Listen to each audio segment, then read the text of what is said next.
विद्यापीठ academy 12 साल का सफर पूरा करके 13वें साल में प्रवेश कर चुका है और आज यहाँ जमावड़ा जो लगा है वो उसकी वर्षगांठ मनाने को लेकर बच्चे और शिक्षक सभी लोग आज तैयारी में जुटे हुए हैं। केक काटने की व्यवस्था की जा रही है। सबसे पहले हम आपको बता दें विद्यापीठ एकेडमी के बारे में। अगर आप बच्चे हैं या फिर उनके अभिभावक हैं और अगर आपके बच्चे सीबीएसई या बिहार बोर्ड का परीक्षा दिए हैं और आपका सपना है कि आपके बेटे इंजीनियरिंग या मेडिकल की पढ़ाई करें तो आपका सपना ज़रूर पूरा होगा। और वो सपना आपके बच्चे तभी पूरा कर सकते हैं जब वो इस संस्थान का हिस्सा बनेंगे। रिजल्ट ओरिएंटेड इंस्टीट्यूट विद्यापीठ एकेडमी, जी हाँ, आज ही आप अपना रजिस्ट्रेशन या एडमिशन कराएं विद्यापीठ एकेडमी, अनीसाबाद, गोलंबर, अली नगर के पास। जी हाँ, आपने सही सुना, विद्यापीठ एकेडमी अली नगर के पास चौराहा पे जहाँ शुरू होने जा रही है फाउंडेशन बैच। जी हाँ, फाउंडेशन बैच वो भी हमारे फाउंडर MK सर जो IIT बॉम्बे से पास आउट हैं और उनकी IITian टीम के साथ जो आपको पढ़ाएंगे। तो किस बात की देरी, आज ही अपना रजिस्ट्रेशन और एडमिशन कराएं। विद्यापीठ एकेडमी मुख्य रूप से उन बच्चों पर ध्यान केंद्रित करता है जो कि मेडिकल और इंजीनियरिंग का सपना देखते हैं। जहां से 1363 बच्चों में से 622 बच्चों ने जी मेंस पास की है, वहीं 622 बच्चों में से 144 बच्चों ने जी एडवांस पास की है। आप भी आएं और अपनी सफलता सुनिश्चित कराएं।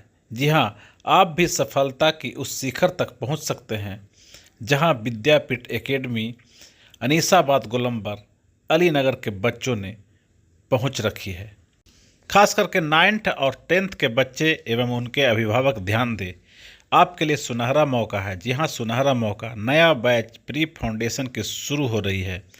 जी हाँ, आपने सही सुना, प्री फाउंडेशन बैच शुरू हो रही है। आप अपना रजिस्ट्रेशन या एडमिशन कराएं विद्यापीठ एकेडमी में। जी हाँ, विद्यापीठ एकेडमी अनीसाबाद, गोलंबर के पास, जिसका मोबाइल नंबर है 8448446676। आइए अब जानते हैं इसके फाउंडर MK सिंह से कि आखिर इनके 12 साल का सफ़र कैसा रहा और बिहार में इन बच्चों के सामने कैसी चुनौतियां हैं, क्योंकि यहाँ कोचिंग का भंडार है और विज्ञापन के जरिए हर बच्चे और उनके अभिभावक कंफ्यूज रहते हैं। इन सारे सवालों का जवाब में आज अब हर बार मुखलाल से डायनेमिक दे तरीके रहे से हैं। चीजों को आइए हैंडल सुनिए। करना पड़ता है। चैलेंज के नाम पे हर 10 साल में दशा बदल जाता है। जब दशा बदलता है तो टेक्नोलॉजी बदलता है, पैटर्न बदलता है। पर खैर, जो जिस फील्ड में मैं हूँ इसमें सिलेबस नहीं बदलता है। जो भी बच्चे 11वीं 12वीं में साइंस पढ़ते हैं, ये साइंस 100 साल पुराना है। IIT JEE का परीक्षा 1955-60 से चल रहा है। वो परीक्षा बहुत ही यूनिक है। वो परीक्षा नहीं बदलता, सिलेबस नहीं बदलता, सवाल का पैटर्न भले बदलता है, सब्जेक्टिव ऑब्जेक्टिव, पर वो थ्योरी नहीं बदलता है। तो चैलेंज केवल इस बात का नहीं कि पढ़ाने में कुछ कंपटीशन है। चैलेंज इस बात का है कि बीच बीच में, क्योंकि कोर्स बहुत महंगा होता है IIT का, इसमें स्कूल में जहाँ टीचरों को लाख रुपए बहुत ऊपर सैलरी दिखाई पड़ता है, कोचिंग के टीचर 3-5 लाख रुपए वाले होते हैं। तो बहुत ही हाई सैलरी जोन में टीचर्स है। तो टीचर कंपटीशन इधर है ही नहीं। इधर कंपटीशन है कि बीच में कोई कॉमर्शियल पर्सन आता है और सभी के बिजनेस को तोड़ फोड़ करने की कोशिश करता है, जिस तरीके से जियो ने किया था सभी एक टेलीकॉम कंपनियों के साथ। वैसे कई बार भी, जैसे अभी आपने देखा होगा, बहुत सारी कंपनियां आती है, हजार हजार करोड़ लेके आती है और एग्जिस्टिंग कोचिंग को डिस्ट्रॉय करती है। ये चैलेंज सबसे बड़ा आता है। आगे छात्रों को क्या कहेंगे, जिस तरह से जो कॉम्पिटिशन बढ़ा है, तो छात्रों को क्या कहेंगे कि आगे किस तरह से तैयारी करेंगे कि सही इस जो है कॉम्पिटिशन में जो है ये और है और हो भी रहा है। छात्र भी दो प्रकार के हैं। एक छात्र है जो जेन्युइनली तैयारी करते हैं परीक्षा का, और एक छात्र है जो जेन्युइनली तैयारी नहीं करते। 1% सिलेक्शन रेट वाला एक कोचिंग इंडस्ट्री है। अब जो जेन्युइन छात्र हैं उनके लिए मेरा सलाह ये है कि जब भी वो कोचिंग कोई चुनना चाहते हो तो इस बात पे ना चुने कि उनको बाजार में क्या दिख रहा है, इस बात पे चुने कि उनके जो आसपास के लोग कभी जो आईआईटी में सेलेक्ट हुए हो, मेडिकल में सेलेक्ट हुए हो, उन्होंने क्या उनको रिकमेंड किया, वो ट्रू होगा बेसिकली। तो उनको चुनने में ये बाजार का, जैसे अभी सब झूठ है, मतलब एडवर्टीजमेंट झूठ है, रिजल्ट भी खरीदा जाता है। आप जो पॉलिटिक्स में जो चीज देख रहे होंगे वो बिजनेस में भी घुस चुका है, कोचिंग में भी घुस चुका है, स्कूल में भी घुस चुका है। स्कूल के जो ओनर हैं वो बिल्डिंग सुंदर बनाने में खूब पैसे खर्च कर रहे हैं, टीचर पे पैसे खर्च नहीं कर रहे। तो आपको खुद अपना विवेक से देखना पड़ेगा, अपने नियर एंड डियर से पूछना पड़ेगा, और तब आपको चुनाव करना पड़ेगा कि मुझे मेरा पर्पस क्या है, और मैं कोच ढूंढ रहा हूँ इसलिए वो कोचिंग के पास जा रहा है, तो वो कॉलेज ढूंढ लेता है। कई कोचिंग 10,000 बच्चों को पढ़ा रहे हैं, 5,000 बच्चों को पढ़ा रहे हैं, कोचिंग है ही नहीं, वो कॉलेज है। आपके पास आखिर क्यों आए? मेरे पास क्यों आए, लगभग ऐसा सवाल है कि हजारों पेट्रोल पंप पे एक पेट्रोल पंप पे कोई क्यों आए। वो पेट्रोल पंप के पास था, उसको पेट्रोल भराना था, वहां पे वो चला जाएगा। तो ऐसे लाखों बच्चे ना बिहार में, ये हाँ, हम लोग तो कितने बच्चों को पढ़ाएंगे, 250 बच्चों को पढ़ाएंगे। अब आईआईटीएन टीचर, आईआईटीएन भी खाली नहीं बोलिए, थोड़ा लंबे समय का अनुभव चाहिए, थोड़ा बहुत सारा उसमें एक ऑनेस्टी चाहिए, बहुत सारा चीज चाहिए। ऐसे टीचरों की संख्या जितनी, उन्हीं के पास तो बच्चे जाएंगे। तो उनमें से एक हम लोग भी हैं। हमारे पास एक और एडवांटेज है कि हमारा टीचर बेस्ड कोचिंग है, कॉमर्शियल कोचिंग नहीं है, टीचर बेस्ड कोचिंग है। हम इसलिए जाने जाते हैं कि हम बच्चों को एडमिशन लेके उनके पीछे काम करते हैं। बाकी कॉमर्शियल कोचिंग में सब अच्छा रहेगा, टेस्ट सीरीज अच्छा रहेगा, स्टडी मटेरियल अच्छा रहेगा, क्लासरूम अच्छा रहेगा, पर टीचर वो समझिए ना कि एक बच्चा 2 साल में कोचिंग में कम से कम 15-20 टीचर से पढ़ता है। ये प्रॉब्लम नहीं है, 3 लाख 5 लाख दे के वो कोटा जाता है, दिल्ली जाता है, या पटना में भी किसी कोचिंग में, बड़े कोचिंग में ज्वाइन करता है। 3 महीने बाद उसकी बैच बदलती है, 6 महीने बाद फिर बैच बदलती है। 2 साल में एक बच्चा 15-20 टीचर से पढ़ता है, वो बहुत बिग ट्रबल में है। हम लोग उसका समाधान है। हमारे पास एक बच्चा आएगा, वो जिस टीचर से पढ़ा वो टीचर के साथ उसका ट्यूनिंग बनेगा और 2 साल तक उसकी साथ पढ़ाई करेगा। एक बड़ा प्रॉब्लम है, मतलब ऐसा नहीं कि बहुत, जैसे आप कैसे बीमार पड़ेंगे, अच्छा अस्पताल ढूंढना आपके लिए भी एक चैलेंज है। एक आपका बेटा है, आप अच्छा कोचिंग ढूंढने के लिए बहुत परेशान है, हम लोग भी अच्छा स्टूडेंट ढूंढने के लिए परेशान है। तो बच्चों का मेरे पास आने का एडवांटेज है कि एक तो हम एक लिमिटेड बच्चों को पढ़ाते हैं, जिन बच्चों की योग्यता अच्छी नहीं उनको पढ़ाते ही नहीं, क्योंकि वैसे ही छोड़ देंगे वो तो। एक जो भी एक प्रॉपर केयरिंग होना चाहिए, जिस पर्पस के लिए मेरे पास बच्चा आया उस पर्पस को हम पूरा करते हैं, और इस तरीके से उनके लिए फायदे का जगह है। आजकल बहुत बड़े बड़े संस्थान जो हैं वैसे देने की कोशिश करता हूँ, मेरे यहाँ पढ़ोगे तो अच्छे जगह प्लेसमेंट हो, इसमें कितनी सच्चाई है आप? दुनिया में बोला गया ज्यादातर बात झूठ होता है। ये बात जिसको जितना जल्दी समझ में आए उतना ही अच्छा है, पर भोली भाली आबादी वो जानती है कि जो बोला जा रहा है सच ही होगा। तो सभी लोग कहते हैं कि मेरा बेस्ट, मेरा बेस्ट, मेरा बेस्ट, मेरा बेस्ट, ऐसे करके बोलते रहते हैं। पर फंडामेंटल पॉइंट है कि कोई बच्चा स्कूल कॉलेज छोड़ के कोचिंग जा रहा है तो टीचर के पास जा रहा था, वो कोचिंग के पास नहीं जा रहा था।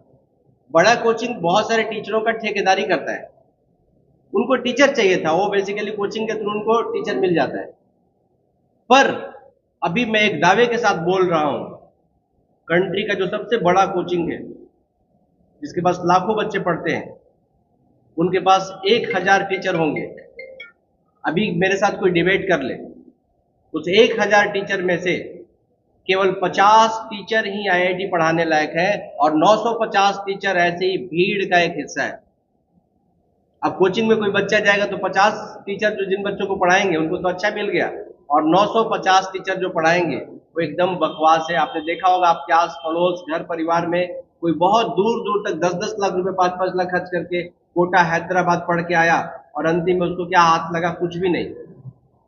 तो स्टूडेंट और गार्जियन एक अच्छा टीचर ढूंढ रहे हैं। जैसे सोचिए ना, आपने बहुत बड़ा अस्पताल सोच के पारस में किसी को एडमिट करा दिया, और जो डॉक्टर वहां इलाज करेगा वो सिंपल एमबीबीएस रहेगा। उससे तो अच्छा था कि आपके पड़ोस में एक एमबीबीएस एमडी और डीएम किए हुए डॉक्टर प्रैक्टिस था, उसके पास जाते। ये कोचिंग में भी है, वो बड़े बिग ब्रांड क्या करते हैं, अब बढ़िया टीचर है वो तो पैसा बहुत महंगा मांगेगा, 1,000 टीचरों को उतना महंगा हायर करेंगे तो उनका कोचिंग प्रॉफिटेबल होगा ही नहीं। तो शुरू के 50 टीचर महंगा रखते हैं और नीचे के टीचर एकदम सस्ता रखते हैं और ब्रांड के नाम पे उनको अलॉट कर देते हैं।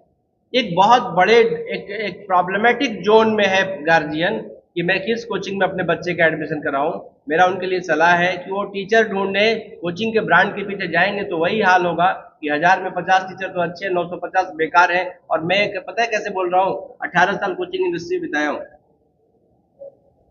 आप सब जानते भी होंगे, अपने भी आस पड़ोस में जो बच्चा आपका पढ़ा होगा, जिस कोचिंग में पढ़ रहा है, उनके टीचरों का क्वालिफिकेशन पूछ लीजिए।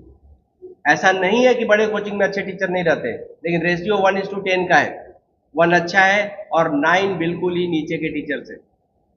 पर हमारे कोचिंग में अगर कोई पढ़ेगा तो सभी टीचर्स उसको अच्छे लेवल के मिलेंगे ना, ये फायदा है। आजकल ऑनलाइन क्लासेस की भी दौर है, क्या ऑनलाइन क्लास एक सपोर्टिव चीज है, ऑनलाइन क्लास मेन कोर्स हो ही नहीं सकता, वो भी खास करके तब जब आपको आईआईटी और नीट का तैयारी करना हो। छोटा मोटा चीज सीख सकते हैं ऑनलाइन, रील्स देख सकते हैं। एक आपको मान लीजिए कोई सीरियल देखना होता है, 50 एपिसोड में तो आदमी पक जाता है, या कोचिंग में तो 900 एपिसोड का कंटेंट है, 900 एपिसोड कोई बच्चा देख ही नहीं पाता है।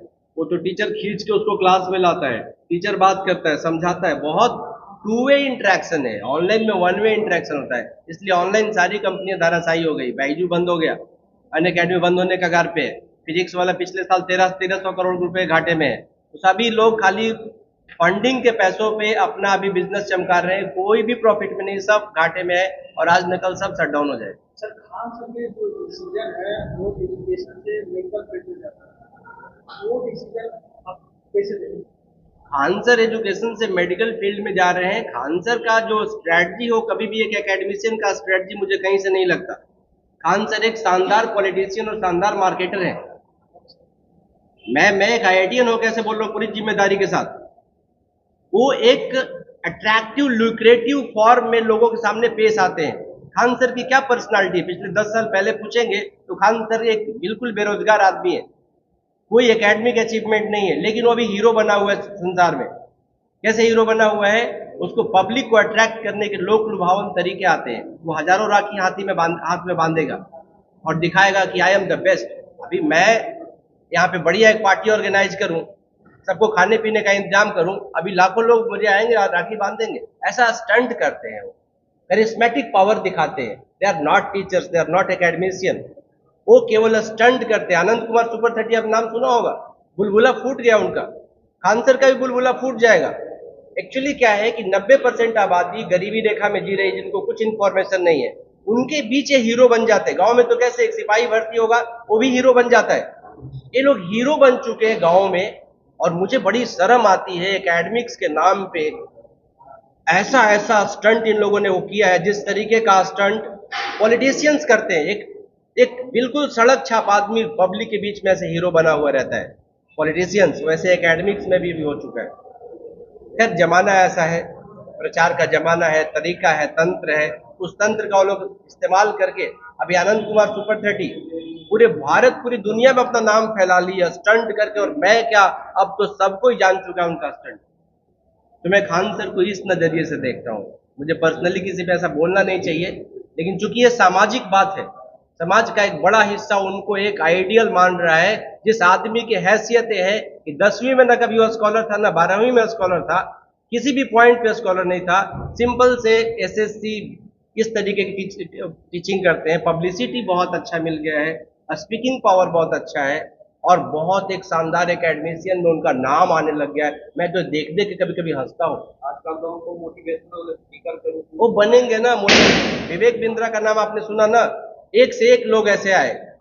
वो उनका तरीका है, लुक्रेटिव है, बहुत तरीके का उनके पास तरीका है जो लोगों को लोक लुभावन वादे करते हैं। पर क्या करेंगे ऐसे समाज।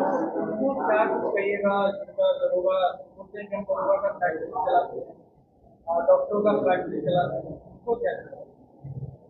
अब बोलने की बातें होती है, दरोगा की फैक्ट्री चलाना, मैं भी बोलूंगा मैं आईआईटीएन का फैक्ट्री चलाता हूँ, तो ऑब्वियसली मेरा यही व्यापारी है तो मैं आईआईटीएन का फैक्ट्री चलाता हूँ। कोई किसान है तो बोलेगा मैं चावल की फैक्ट्री चलाता हूँ। तो जब पढ़ा ही रहे दरोगा का, पढ़ा ही रहे कलर का, तो बनेगा ना उनके यहाँ से।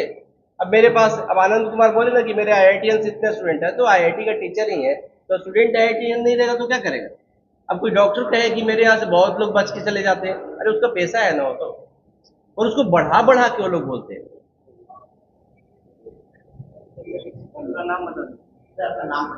मेरा नाम मुखलाल कुमार सिंह है और मैं विद्यापीठ एकेडमी का फाउंडर और डायरेक्टर हूँ। IIT बॉम्बे से 2007 बैच का मैं पास आउट हूँ और 2013 से विद्यापीठ चला रहा हूँ। अगर आपको ये खबर अच्छी लगी तो चैनल को सब्सक्राइब करना नहीं भूलें और बेल आइकन जरूर दबाएं।